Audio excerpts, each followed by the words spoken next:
I'm making this holding my dog, talking about this particular thing that was done in the bullying because I'm trying to keep calm, and it was very, very hurtful and upsetting. One of the things, one of the things these people did from the University of Wisconsin, from this group of people who have been incessantly involved in this harassment and bullying, was when I returned to the University of Wisconsin after working as an art director in New York and living in New Jersey, was they threatened to deport my wife, the woman I was married to, who is from Argentina. And as many of you know who have been married before, sometimes you have stresses and it ends up being financial, right?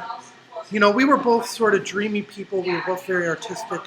I met my ex-wife on a trip. You know, we fell in love instantaneously. We literally looked across the station and fell in love. And, you know, she loved Bruce Springsteen. We loved Bruce Springsteen. We used to cook. You know, she taught me how to cook hybrid Italian, Argentinian food, and we would, you know, Argentinians drink a lot of wine, so we used to drink 2 bottles of wine a night, and we would make pasta and I was very lucky. I had a loft then in Newark on Market Street, and she smoked because you know how hot Latina women, or Italian women smoke. And she'd open the window and we'd listen to Bruce Springsteen records and drink wine. And, you know, I remember she was the first person I've ever met who had read all 3 volumes of Che Guevara's economic plan for Cuba, right? And I've always been really interested in Latin American history and the history of communism and the history of communism in Latin America. But, you know, these volumes are only in English. They're hard to find. I've never met anybody else who had read them. And, you know, if you know anything about these books, if you know anything about Cuba, the real history of Cuba, is that Che Guevara ended up taking Cuba, so Fidel Castro had to pony up with the Soviet Union. And forget, Castro originally wanted to make a mixed economy and have a relationship with the United States, but, you know, Che Guevara was a little bit more hardcore, and it's a really horrible economic plan. And I'd never met anybody who read it, right? And I'm a voracious reader. I'm not a communist or anything. But it was interesting to talk to her about it, and interesting to talk to her about, you know, Che is a hero in Argentina. So it was, you know, Bruce Springsteen. She only graduated from the 8th grade because her father left her when she was 14. She was a street performer in Buenos Aires, and just a wonderful woman. And I returned to the University of Wisconsin-Madison to improve my lot. And the students or the people in this group threatened to deport her, and they threatened me and said that they would tell immigration that it was a sham marriage, which it wasn't. It was so frightening. And, you know, I tried to call my, I was calling attorneys in Chicago to try to have my wife come there. And it was just really frightening, you know, not because by that point she was really excited about becoming a U.S. citizen.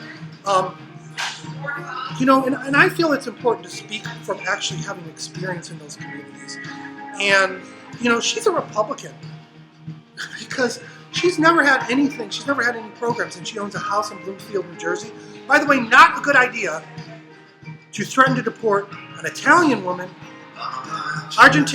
Italians don't care. From Italy, Argentina, threaten their people, and she's from Bloomfield, New Jersey. I'm sure fans from the Surfing HBO show know who lives in Bloomfield. You know, before she had a catering company called Tommy the Goodfella, and I just, you know, when you love someone and you view this country through their eyes, which I did, it's so hurtful to think that she's going to have that taken away. And then also have these people who are allegedly for immigrants and left wing, and people who are now bitching about Donald Trump have done that. You don't have any wherewithal. So I'm telling you this because these are people. This is how people in the media actually act, because they're entitled rich kids, right? I got out of the hospital because of a seizure issue. I'm almost on the verge of tears telling people this, but I'm also going to hope that I'm telling my wife this, and I hope that she can get some recourse. And I don't know what's going on. I don't know anything about her husband. She's got a beautiful daughter, and she can't lose this kind of stuff. So I'm hoping that the Italian community in North Jersey and all the people on Ferry Street will rally around her.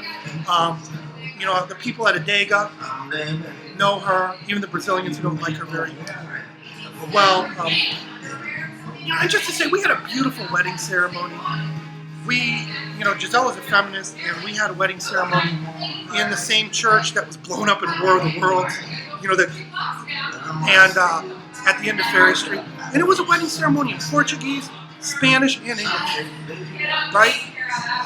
And we had the Beatitudes, and it was a ceremony where there was a church there where the pastor was feminist, and so one of the things that they did is they shared, the male and female pastors shared the service, a symbolic equity of women, and that was just beautiful to have that sort of service, and to meet someone who shares those sort of values, and she's not a privileged feminist, she's a tough woman.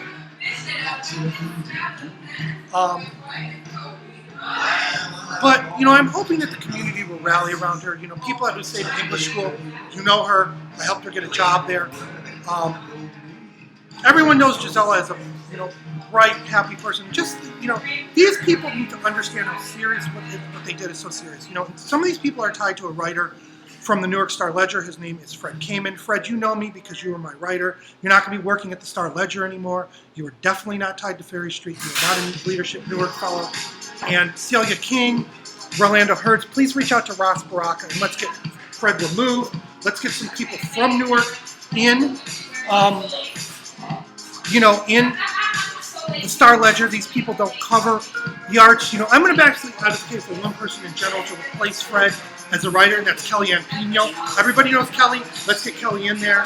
And I'm sure none of you know, like anybody who threatens to deport immigrants, right? And then marriages in these situations are very difficult.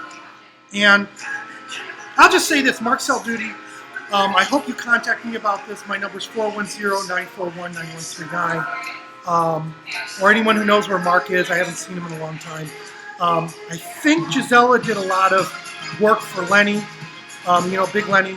And Lenny, I didn't know you that well, but we partied the night at Adega, the night that you got your pinky ring. And, because I knew Mark, I've always been able to sit at the head of Adega.